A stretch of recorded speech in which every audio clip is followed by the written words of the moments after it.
সকলোকে সুপ্ৰভাত আৰু অন্য এটা ভিডিঅ'লৈ আপোনালোকক স্বাগতম জনাইছোঁ। আপোনালোকে গুৱাহাটী মহানগৰীৰ কথা চাগে শুনি শুনি অতিষ্ঠ হৈছে নহয়নে? কিন্তু কালি দেখিলে নহয়, এগৰাকী এখন নাটক কৰি পেলাই দুটা ল'ৰা, এটা ৰেপিড' চালক আৰু প্ৰেমিকজনক শেষ কৰিলে, হয়নে নহয়? সেই প্ৰেমিকজনক যিয়ে নহওক, এইবিলাক মানে তদন্ত ৰাউতালে অনা মানে শেষ, হয়নে? ভাল নালাগে মানে। তাৰপিছত আহি গ'ল এক্সিডেণ্ট। বোলে এইফালে দুটা ল'ৰা এক্সিডেণ্ট হৈ মৰিলে, বোলে দুটা পানীত পৰি মৰিলে, বোলে এগৰাকী পানীত উটি গ'ল। মুঠতে এইকেইটা দিনত গুৱাহাটীত একদম শেষ। আৰু আজিৰ পৰা মই কেইদিনমানৰ আগত মই ভাবি আছিলোঁ, গুৱাহাটীত বোলো এইবিলাক এতিয়া কেছবিলাক কমিছে দেই। এই দেখিছিলে নহয় বোলে এই মাৰ্ডাৰ হ'ল, বোলে ছুইচাইড কৰিলে, এনেকুৱা কিছুমান কেছ আপোনালোকে দেখিছে। কিন্তু সেইখিনি নাইকিয়া হ'ল বুলি মোৰ মনে মনে ভাবি থকাৰ পিছতে এনেকুৱা হ'ল। আৰু সেই বিহু কৰি সেই নিচাহালৈ সেই এগৰাকী যুৱতী, উঠি অহা যুৱতী এক্সিডেণ্টত গ'ল। মুঠতে এক্সিডেণ্ট। আৰু বিশেষতে কিয় মদ খাই পেলাই আচলতে বহুতে গাড়ী চলায়, হয়নে? আৰু সেইটো কাৰণেও এক্সিডেণ্ট হয়, বিশেষ এটা কথা। আৰু টোপনি ক্ষতি কৰিলেও এক্সিডেণ্ট হয়। আৰু সেই যিজনী নিশা হালৈ ছোৱালী, সেই মানে তেহেঁতৰ গাড়ীখনক অৱশ্যে বেলেগ এখন গাড়ীয়ে মাৰি দিছিলে। পাঞ্জাবী এজনে কিবা এজন এনেকৈ পাগুৰি মৰা মানুহে দেখিছোঁ আৰু মাৰি দিলে। আৰু সেই ছোৱালীজনী চিৰজীৱনৰ কাৰণে শেষ, আৰু কেইজনমানতো আহত হৈছে। গতিকে কিমান এটা দুখজনক খবৰ নহয়নে? আৰু সেই খবৰটো মাৰ যাওঁতে মঠঘৰীয়াত দেখিলেনে? গুৱাহাটী মঠঘৰীয়াত মানে গেটৱে হস্পিটেলৰ ফ্ৰণ্টত তীব্ৰবেগী মানে বাহনে গৈ পেলাই কি কৰিছে, এখন ৰৈ থকা গাড়ীত খুন্দিয়াই পেলাই কি হৈছে, লগে লগে থিতাতে 3গৰাকী মৃত্যু।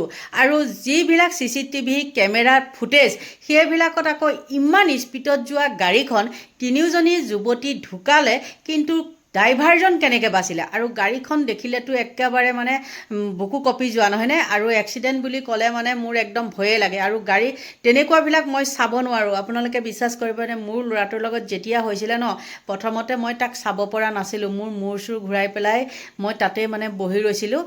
বহুৱাই দিছে মোক, আপোনাৰ চাবলৈ নাযাব বুলি। আৰু এক্সিডেণ্ট বুলি কোৱাৰ পিছত মোৰ কিবা এটা হৈ গ'ল। আজিলৈকে মই গাড়ীখনকে থানাত যোৱা নাই যে গাড়ীখন কি হৈছেনো বুলি মই চাবলৈ যোৱা নাই। মানে মই চাব নোৱাৰোঁ, কিবা হাৰ্টৰ প্ৰব্লেম হোৱাৰ নিচিনা বুকুখন ধপ ধপ কৰে। আৰু যেতিয়া এইখন গাড়ী মঠঘৰীয়াৰ সেই গাড়ীখন দেখিলোঁ, দেখাৰ পিছত মোৰ আৰু মানে অৱস্থা কাহিল। গতিকে চাওকচোন, আমাৰ কি ক'ম, অভিভাৱকসকলক দোষ দিলেও নহ'ব, আৰু কিছুমান অভিভাৱকক দোষো দিব লাগিব। কিন্তু মানে বিশেষতে ছোৱালীৰ ক্ষেত্ৰত নহয় জানো? 3জনী ছোৱালী, চাওকচোন, 3জনী ছোৱালী, তেওঁলোকে বোলে কিবা কমেডি চাবলৈ গৈছিলে বুলি, কমেডি শ্ব' চাবলৈ গৈছিলে। আৰু কাৰ লগত গৈছিলে? পাতি লোৱা ভায়েকহঁতৰ লগত। কিন্তু সেই ভায়েকে কি কৰিলে, 3জনী যুৱতী যেতিয়া নেকি তেনেকৈ এক্সিডেণ্ট হ'ল, সি আকৌ পলাইছে। আৰু বহু কিছুমান চাঞ্চল্যকৰ কথা আহি পৰে। কিন্তু আকৌ পুলিচেও খেদাইছে। পুলিচে বা কিয় খেদাইছে? সেইবিলাকো বহুত কাৰণ নহয়নে? আজিকালি যুৱক হওক, যুৱতী হওক, মানে একে সৰুৰ পৰা উঠি অহা মানে একে পানী কেঁচুৱাবিলাকৰ কথাকে কৈছোঁ। পানী কেঁচুৱা বুলিয়ে ক'ব লাগিব, যিহেতু নেকি 6 বছৰ আগতে 6 বছৰতে স্কুলত নাম লগাই দিয়ে, হয় নে নহয়? এতিয়া বাৰু 3-4 বছৰতে কিবা KG 1 এনেকৈ দিয়ে, হয়। কিন্তু তেনেকুৱাবিলাকেও এতিয়া আপোনালোকে বিশ্বাস কৰিবনে, বিড়ি খায়, বেয়া বেয়া বস্তু খায়। বিড়ি খোৱাৰ লগতেতো আৰু বেয়া এইবিলাক পেকেটবিলাকতো এইবিলাক খায়েই। গতিকে খাই এনেকুৱাই হৈ গৈছে, তেহেঁতে মানে নিচা নহ'লে নোৱাৰে। সকলোৱে, মাইকীয়ে হওক বা মতাই হওক, যুৱকেই হওক বা যুৱতীয়ে হওক, মুঠতে মাতলামি। আপোনাৰ বিশেষতে গুৱাহাটীত বেছি, আৰু অন্যতো বেছি, কিন্তু গুৱাহাটীত বেছি। আৰু সেইবিলাক নিচাতে তেওঁলোকে এনেকুৱা জঘন্য কিছুমান অপৰাধ কৰে, মানে সেই অপৰাধবিলাক আপোনালোকে শুনিলে পেটতে হাত ভৰি লুকাব। আৰু আপোনালোকে চাগে শুনিছেই, হয়নে?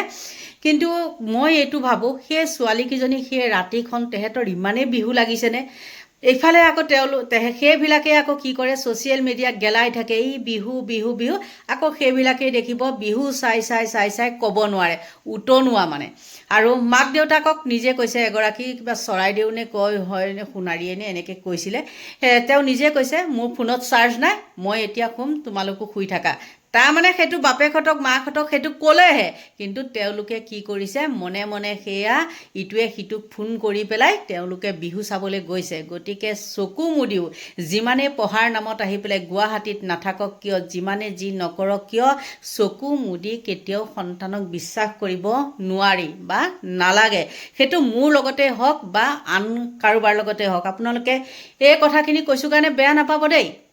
ইয়াৰ আগতেও মই যেতিয়াৰ পৰা ভিডিঅ' বনাবলৈ লৈছিলোঁ, যেতিয়া নেকি ছুইচাইডবিলাক হৈছিলে, তেতিয়া মই কৈছিলোঁ যে এইবিলাক এনেকুৱা এনেকুৱা। আৰু চাবচোন প্ৰায়বিলাক বাহিৰৰ পৰা আহি পেলাই ইয়াত হয়হি, গুৱাহাটীত হয়হি। আৰু বদনাম হয় ক'ত? গুৱাহাটীত, হয়নে নহয়? মানে ক'ব নোৱাৰা হৈ যায়, আহি পেলাই গুৱাহাটীত আহি একদম পাখি মেলি দিয়ে। পঢ়া শুনা কৰে, আৰু সেই কেনেকৈ পঢ়া শুনা কৰি কিমান কি হয় সেয়া ভগৱান জানে। আৰু যিকেইজনী যুৱতী ঢুকাইছে সেইকেইগৰাকীও আকৌ পঢ়া শুনা ছোৱালীয়ে। গতিকে বহুত বেয়া লাগে। উঠি অহা কিছুমান জীৱন শেষ হৈ গৈছে অকাৰণতে, হয়নে? এতিয়া সেই গাড়ী চালক যিজন পলাইছিলে সেইজনো কম নহয়। তুমি গেটৱে হস্পিটাল আছে ওচৰত, যদি তেনেকুৱা একো দোষেই নাই, তোমালোকে কি কৰিব লাগে? মেডিকেলত ভৰ্তি কৰিব লাগে, নহয় জানো? কিন্তু তাকে নকৰি তেওঁ পলাইছে। আৰু পলাইছেও কিয়? পুলিচৰ ভয়ত পলাইছে। পুলিচৰ গাড়ীও দেখোন দেখিছোঁ একদম 8 ছেকেণ্ড নে কিমান ছেকেণ্ডতে সেইখিনি পালে। মানে পুলিচক CCTV ফুটেজ চাইহে কৈছোঁ আৰু দেই, নিউজত যিহেতু দেখিছোঁ সেইবিলাক লৈহে কৈছোঁ। আৰু ইমান যে এক্সিডেণ্ট হয়, মোৰ কিছু মনৰ অনুভৱৰ কথা কৈছোঁ দেই আপোনালোকক। আমাৰ ইয়াত ইমানেই মানে পূজা পাতল ইমান হয়, আপোনালোকে চাবচোন। কিন্তু কি হয় জানে, যিমান যে এইবিলাক আমি বিশ্বকৰ্মা পূজা পাতোঁ বা কিবা যিকোনো পূজাই আৰু মুঠতেতো 12টা মাহত 13টা পূজা, সেইবিলাক মানে কি হয় জানে, মূৰ্তিবিলাক আমাৰ ইয়াত কি হয়, য'তে ত'তে ৰাস্তাৰ কাষত পেলাই থৈ দিয়ে। আমি যিহেতু পূজা কৰোঁ, তেওঁলোকৰ গাটোতো কিবা এটা শক্তি আছে, নহয়নে? আৰু সেই শক্তি আছে কাৰণেহে আমি পূজা কৰোঁ। আৰু সেইবিলাক কোনোবা নিৰ্দিষ্ট স্থানত পেলাব লাগে, সেইবিলাক নাই। কিন্তু একদম এই ৰাস্তাৰ কাষত যে হেৰি ফুটপাথ নহয়, ফুটপাথৰ কাষতো হওক বা মুঠতে এই মানুহবিলাকে মোটা জেগাতো হওক, দেখিছেই নহয় নে? আপোনালোকে যোনসকল গুৱাহাটীত আছে তেওঁলোকে দেখিছে।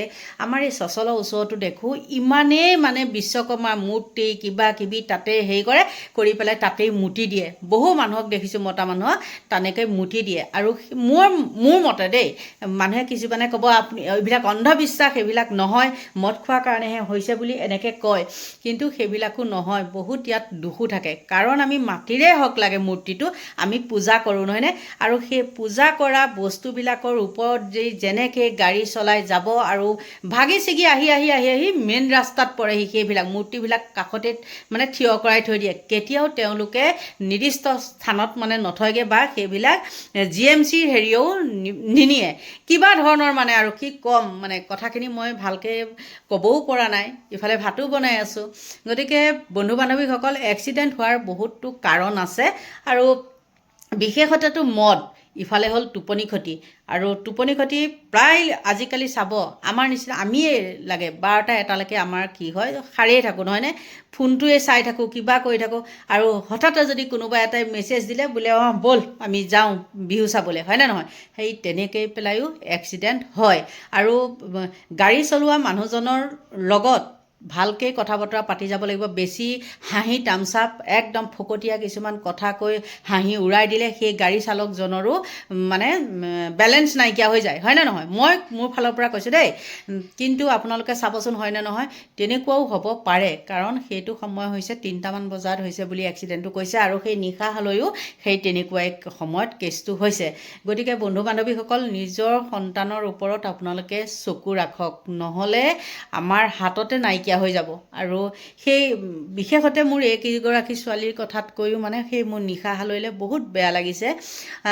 সৰু ছোৱালী ন, কেনেকৈ তাই নাচি কৰি সেই ভিডিঅ'বিলাক দেখিছোঁ, বেয়া লাগে। গতিকে তেনেকুৱা যাতে কাৰো লগত নহওক, সেইটোৱে মই কামনা কৰোঁ।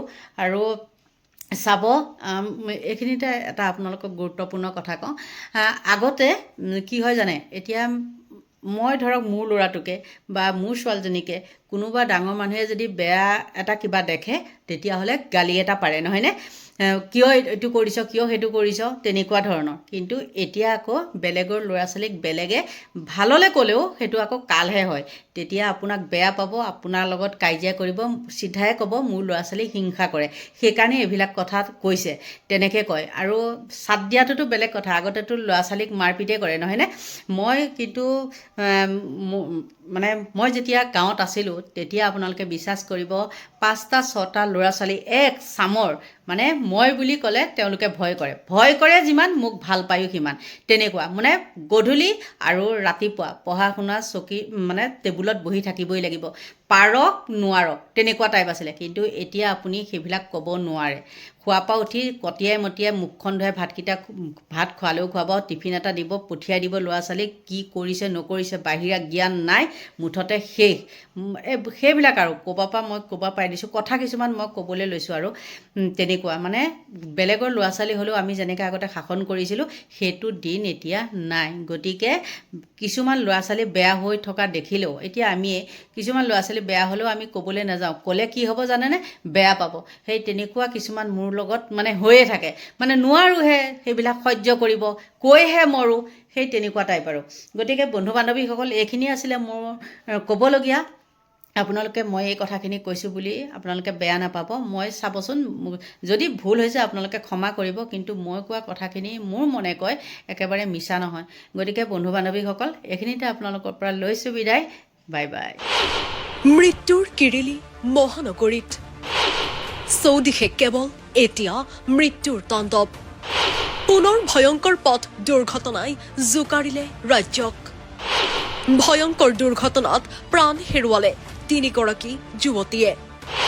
প্ৰাণ হেৰুৱালে আকাংক্ষা, পূজা আৰু আৰ্মিনাই। প্ৰথমতে চাওক এই দৃশ্য, কিমান ভয়ংকৰ আছিল এই দুৰ্ঘটনা। ছুইফ্ট ডিজায়াৰ বাহনখনে ধুমুহা গতিত আহি খুন্দা মাৰে ৰৈ থকা ট্ৰাকত। এই শিহৰণকাৰী দুৰ্ঘটনাৰ স্থান গুৱাহাটী মহানগৰীৰ মঠঘৰীয়াৰ গেট হস্পিটেলৰ সমীপত। মৃত্যু দুতৰূপী দুৰ্ঘটনাগ্ৰস্ত বাহনখন আছিল AS01 GP 0562 নম্বৰৰ ছুইফ্ট ডিজায়াৰ। বাহনখনত আছিল 4গৰাকী লোক। 4গৰাকী লোকৰ ভিতৰত শিহৰণকাৰী দুৰ্ঘটনাটোত প্ৰাণ হেৰুৱাই চৰাইদেউৰ সাপেখাতিৰ আকাংক্ষা শইকীয়া, গোৱালপাৰাৰ কৃষ্ণাইৰ পূজা সাহা আৰু বঙাইগাঁৱৰ নেহা খান ওৰফে আৰ্মিনা আহমেদে। আকাংক্ষা আৰু পূজাই দুৰ্ঘটনাস্থলীতে প্ৰাণ হেৰুৱাৰ বিপৰীতে GMCHলৈ লৈ যোৱাৰ অৱস্থাত মৃত্যু খাবতে আৰ্মিনা আহমেদে। আকাংক্ষা শইকীয়া আৰু পূজা সাহা কৰ্মৰত আছিল ৰয়েল গ্লোবেল বিশ্ববিদ্যালয়ত। উল্লেখ্য যে 10 মাহ পূৰ্বে আকাংক্ষাই যোগদান কৰিছিল বিশ্ববিদ্যালয়খনত। তথ্য অনুসৰি আকাংক্ষা, পূজা, আৰ্মিনা নিশা ওলাই গৈছিল মাছখোৱাত কমেডি শ্ব' চাবলৈ। কমেডি শ্ব' উপভোগ কৰি উভতি আহোঁতেই পুৱতি নিশা প্ৰায় 3:30 বজাত মঠঘৰীয়াত ৰৈ থকা ট্ৰাকত প্ৰচণ্ড জোৰেৰে খুন্দা মাৰে তীব্ৰগতিত অহা অভিশপ্ত ছুইফ্ট ডিজায়াৰ বাহনখনে। দুৰ্ঘটনা সংঘটিত হোৱাৰ পাছত আকাংক্ষাৰ পৰিয়াল আৰু বন্ধুবৰ্গক খবৰ দিয়ে যান বাহন আৰক্ষীয়ে। এই দুৰ্ঘটনাটো কেনেকৈ সংঘটিত হৈছিল এই সন্দৰ্ভত কি ক'লে শুনক যান বাহন আৰক্ষীয়ে। নহয়, আজি ৰাতিপুৱা আপোনাৰ 4:50 মানে যিটো ইনচিডেণ্ট 3:50 যিটো ইনচিডেণ্ট হৈছে তাত আমাৰ যেতিয়া নুনমাটি বা ট্ৰেফিক ব্ৰাঞ্চৰ মানুহসকল আহিছিল, তাৰ গাড়ীখনত 3গৰাকী লেডি পোৱা গৈছিলে আমি। তাৰপিছত আমাৰ গোটেইখিনিকে আমি GMCলৈ পঠিয়ালোঁ। তাতে 2গৰাকী বৰ্ড ডেড আছিলে আৰু 1গৰাকী তাতে ট্ৰিটমেণ্টত এক্সপায়াৰ কৰিছে। কিন্তু তদন্ত কালত দেখা গৈছে যে যিজন চালক আছিল, চালকজন গাড়ীখনৰ পৰা মিচিং হৈ আছে। ত' আমি গাড়ীখনৰ ৰেজিষ্টাৰ অ'নাৰৰ লগত কণ্টেক্ট কৰিছোঁ। তেওঁ বিশেষকৈ ধেমাজিত থাকে। তেওঁ গাড়ীখন কোনোবা ট্ৰেভেল এজেঞ্চিক ৰেণ্টত দিছিলে। এতিয়া আমি সেই তদন্ত কৰি আছোঁ। আমাক প্ৰথম কষ্ট লাগে, যিহেতু অলৰেডি আমি 3গৰাকী মহিলাই হওক বা আমাৰ ভাই ভনী ঢুকাইছে, হেৰুৱাইছোঁ। আমাৰ লাগে প্ৰথম ড্ৰাইভাৰজনক লাগে, যোনে গাড়ীখন চলাইছিল, কাৰণ তেওঁহে আচল কথা ক'ব কি হৈছিলে। এই ট্ৰেভেল এজেঞ্চি মানুহক আমি বিচাৰিছোঁ। এতিয়া মোবাইল চুইচ অফ পাইছোঁ। তাৰ পিছতে আমি তদন্ত কৰি ওলাব গাড়ীখনত কেইজন আছিল, ক'ৰ পৰা আহিছিল, কি হৈছিল। কিন্তু এতিয়াৰ ভিতৰত 2গৰাকী আইডেণ্টিফাই হৈছে। শুনা মতে যিটো আমি গম পাইছোঁ প্ৰাৰম্ভিক অৱস্থাত, 2গৰাকী ৰয়েল গ্লোবেল ইউনিভাৰ্চিটি, এডমিশ্যন ডিপাৰ্টমেণ্টত কাম কৰিছিল তেওঁলোক। এগৰাকীৰ নাম আকাংক্ষা, এগৰাকীৰ নাম পূজা সাহা, এতিয়ালৈকে আইডেণ্টিফাই। এগৰাকী হৈছে শিৱসাগৰৰ, এগৰাকী হৈছে গোৱালপাৰা। যিগৰাকী আইডেণ্টিফাই কৰিব পৰা নাই তেখেতৰ বয়স এৰাউণ্ড 30 মান হ'ব, এপ্ৰক্সিমেট 30। বাকীগৰাকী এৰাউণ্ড 25ৰ ওচৰে পাজৰে। ট্ৰাক জব্দ কৰা হৈছে, ট্ৰাকৰ মালিককো মাতা হৈছে। ট্ৰাকটো এনেকে ৰাস্তাত ৰাখিব নোৱাৰে, পাৰ্কিং স্পেচত ৰাখিব লাগে। সেই তদন্ত কালত আমি গোটেইখিনি বস্তু চাই চিতি কৰিম। আনহাতে আকাংক্ষা বাস কৰিছিল লখৰাৰ এটা পিজিত। সেই পিজিৰ পৰাই ৰাতি শেষ বাৰৰ বাবে মাতৃৰ লগত কথা পাতিছিল সাপে খাতিৰ আকাংক্ষাই। পিজিত কাৰেণ্ট নাই বাবে মোবাইলত চাৰ্জ নথকাৰ কথা উল্লেখ কৰি ফোনটো কাটি দিছিল আকাংক্ষাই। কিন্তু তাৰ পাছতেই যে আকাংক্ষাই বান্ধৱী পূজা চাহাই বাস কৰা জয়ানগৰৰ ভাড়াঘৰলৈ ৰাওনা হ'ব, সেই কথা জনা নাছিল আকাংক্ষাৰ পিতৃ মাতৃয়ে। পুৱা 4 বজাত অজ্ঞাত ফোন নম্বৰৰ পৰা আকাংক্ষাৰ পৰিয়াললৈ ফোন অহাত পৰিয়ালৰ লোকে গম পাই তেওঁলোকৰ কন্যাই চিৰদিনৰ বাবে বিদায় মাগিলে। এই খবৰ পোৱাৰ পাছতেই শোকাকুল পৰিৱেশে বিৰাজ কৰে আকাংক্ষাৰ বাসগৃহত। লগতে পূজা সাহা আৰু আৰ্মিনা আহমেদৰ বাসগৃহতো অসহনীয় পৰিৱেশে বিৰাজ কৰে। এই ঘটনাৰ পূৰ্বে আকাংক্ষাই মাতৃৰ সৈতে কি কথা পাতিছিল শুনক আকাংক্ষাৰ পিতৃৰ মুখৰ পৰা। ৰাতিপুৱা 4 বজাত মানে ফোন এটা আহিলে, এনেকৈ দুৰ্ঘটনা হ'ল, আপোনালোকৰ ঘৰৰ মানুহ আহক বুলি ক'লে। তাৰপিছতে কোনে কৈছে বুলি ক'লে, আমি পুলিচ ট্ৰেফিকে কৈছোঁ নেকি বুলি ক'লে। এনেকৈ মানে দুৰ্ঘটনা হ'ল, বৰ বেয়াকৈ হৈছে, আপোনালোকে সোনকালে আহক, গুৱাহাটীত কোনোবা নিজৰ মানুহ আছে নেকি তেনেকৈ বুলি সুধিলে। আমাৰ ভতিজাজনী থাকে, জোঁৱাই থাকে, তেওঁলোকক খবৰটো দিলোঁ। তাৰপিছত মোমায়েক থাকে সোণাপুৰ, তেনেকৈ তেওঁলোকক খবৰ দিলোঁ ৰাতি 11 বজাত। কথা মানে খোৱা বোৱা কথা আমাক খালা নাই বুলি সুধিছে। তাৰপিছতে তাই ক'লে যে গুৱাহাটীত ৰুমত কাৰেণ্ট নাই। মই কৈছোঁ কি ইনভাৰ্টাৰ নাই নেকি? ইনভাৰ্টাৰ নাই আৰু মোৰ মোবাইলৰ চাৰ্জো শেষ হৈ আহিছে, গতিকে মাকক গুড নাইট বুলি কৈ শুইছে আৰু তোমালোকে হৈ থকা মই হোৱা নাই বুলি কৈছে। আমি 28 তাৰিখে জইন কৰিছোঁ, 10 মাহ হৈছে। এই গ্ল'বেল ইউনিভাৰ্চিটি আৰু ISBT মাজতে থাকে। দুৰ্ঘটনা সংঘটিত কৰিয়ে ছুইফ্ট ডিজায়াৰখনৰ চালক তথা পূজা সাহাৰ বন্ধু ছামিম আহমেদে পলায়ন কৰে ঘটনাস্থলীৰ পৰা। বৰ্তমানেও ছামিম আহমেদৰ কোনো সংসূত্ৰ পোৱা নাই আৰক্ষীয়ে। ছামিম আহমেদৰ বিৰুদ্ধে বিস্ফোৰক অভিযোগ উত্থাপন কৰে পূজাৰ বান্ধৱী তথা ৰুমমেটে। পূজাৰ বান্ধৱীৰ মন্তব্য, 5-6 মাহৰ পূৰ্বে ছামিম ঘনিষ্ঠ হৈছিল পূজাৰ সৈতে। পূজা সাহাই ভাতৃ পাতি লৈছিল ছামিমক। ইফালে পূজাৰ ৰুমমেটে অভিযোগ উত্থাপন কৰে যে ছামিম জড়িত আছিল বহু অনৈতিক কামৰ সৈতে। তদুপৰি পূজা সাহাই 3 মাহৰ মূৰে মূৰে কৰ্মসংস্থাপন সলনি কৰাৰ লগতে শেহতীয়াকৈ ৰয়েল গ্লোবেল বিশ্ববিদ্যালয়ৰ চাকৰিটো এৰাৰ কথা আছিল। फोन करके हम लोग को इन्फॉर्म किया, मेरे को इन्फॉर्म किया कि ऐसा ऐसा है बोल के। हाँ वही अराउंड 4-5 मंथ्स की लाइक पूजा ने उसको भाई बनाया था। हाँ तो समीम को भाई बनाया, तो वो लोग रक्षाबंधन में भी उसने राखी वाखी बांधा था उसको। तो उसके बाद जाके मतलब लाइक वो तो फ़ोन मतलब वो स्पॉट में से मतलब जब हम लोग गेट हॉस्पिटल में गया तभी वो लड़का इधर था, लेकिन GMC में आने के बाद वो नहीं है। और नेहा कौन है?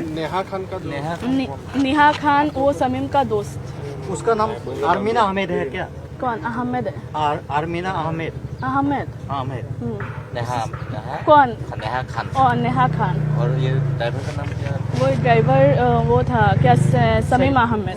समीम अहमेद। वो फ्रेंडली है ना? हाँ, हाँ। तीनों वो क्या है? हाँ, हाँ। वो समीम क्या करता है इधर?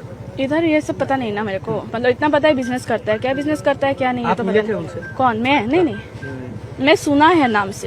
वो तीनों एक साथ आया था। कौन? वो जो आपने बताया ड्राइवर का नाम हाँ और वो दोनों हाँ हाँ आकांक्षा के हाँ साथ हाँ नेहा। हाँ। नहीं नेहा को मैं पहचानती नहीं हूँ। मैं पूजा जो है, पूजा और आकांक्षा उन दोनों को पहचानती हूँ। वो भी आकांक्षा को मैंने कल पहचाना है क्योंकि वो मेरा रूम पे गई थी ड्रेस चेंज करने के लिए, तो और पूजा और मैं एक ही साथ रहता है ना, तो वही बात है। समीम कहाँ रहते कब हैं? निकला रूम से? कॉल 7 बजे है उनको समीम कहाँ रहते हैं? जयनगर में। क्या बोला था जब आया था शाम को? क्या बोला था तो वही तो बोला कि कॉमेडी शो है, वो कल गुवाहाटी में IIT मास्को में हुआ था ना, तो उधर गया था वो लोग। IIT में गया था। हाँ मतलब IIT मास्को में कहाँ पे वो कॉमेडी शो हुआ ना, उधर गया था कल। तीनों गया था हाँ उसके साथ। उसके साथ समीम आया था क्या? हाँ समीम तो मतलब वो हम लोग का PG का नीचे से, तो समीम ने उसको पिकअप किया ना। ये कार जिसने लेके आए उसका नाम समीम है। हाँ हाँ उसके बाद रात को आप लोग ने फोन किया या नहीं? किसको? मेरा बात नहीं हुआ, मैं सो गई थी। तो आज सुबह को मेरे को ऐसा 4 बजे को पता चला। 7 बजे शाम এতিয়া যিমানেই সময় পাৰ হৈছে সিমানেই অধিক ৰহস্য ঘন হৈ পৰিছে গুৱাহাটীৰ হুকাবহ পথ দুৰ্ঘটনাটো। কিন্তু এই সকলোবোৰৰ পাছতেই এটা তথ্যই আটাইতকৈ সন্দেহৰ সৃষ্টি কৰিছে যে দুৰ্ঘটনাস্থলীৰ পৰা দুৰ্ঘটনাত পতিত চাৰিওকে উদ্ধাৰ কৰিছিল আৰক্ষীয়ে। শামীম আহমেদকো লৈ যোৱা হৈছিল নিকটৱৰ্তী গেট হস্পিটেললৈ। কিন্তু হস্পিটেলত চিকিৎসা নকৰি তাৰ পৰা পলায়ন কৰে চালক শামীম আহমেদে। হস্পিটেলৰ পৰা শামীম আহমেদ পলায়নৰ সমগ্ৰ দৃশ্যও বন্দী হয় চিকিৎসালয়খনৰ CCTV কেমেৰাত। কিন্তু ইয়াতে উত্থাপন হয় এটা প্ৰশ্ন, আৰক্ষীয়ে লৈ যোৱাৰ পাছতো কেনেকৈ পলাই যাবলৈ সক্ষম হয় শামীম? ক'ত আত্মগোপন কৰি আছে শামীমে? কিয় পলাই যোৱাৰ সিদ্ধান্ত ল'লে শামীমে? আৰক্ষীয়ে শামীমক আটক কৰাৰ পাছতে ওলাব এই প্ৰশ্নবোৰৰ উত্তৰ। কিন্তু 3গৰাকীকৈ যুৱতী নিহত হোৱা ঘটনাই সকলোকে শোকাচন্ন কৰি তুলিলে। উল্লেখ্য, অসমীয়া নৱবৰ্ষ আৰম্ভণি মাহ বহাগৰ দ্বিতীয়টো সপ্তাহত ৰাজ্যত সঘনাই পথ দুৰ্ঘটনাত পতিত হৈ কেইবাগৰাকীও লোক নিহত হৈছে। এই ক্ষেত্ৰত যান বাহনৰ চালকসকল অধিক সতৰ্ক হোৱাটো যথেষ্ট প্ৰয়োজন হৈ পৰিছে। নিউজ ডেস্ক ৰিপৰ্ট, দি ক্ৰছ কাৰেণ্ট।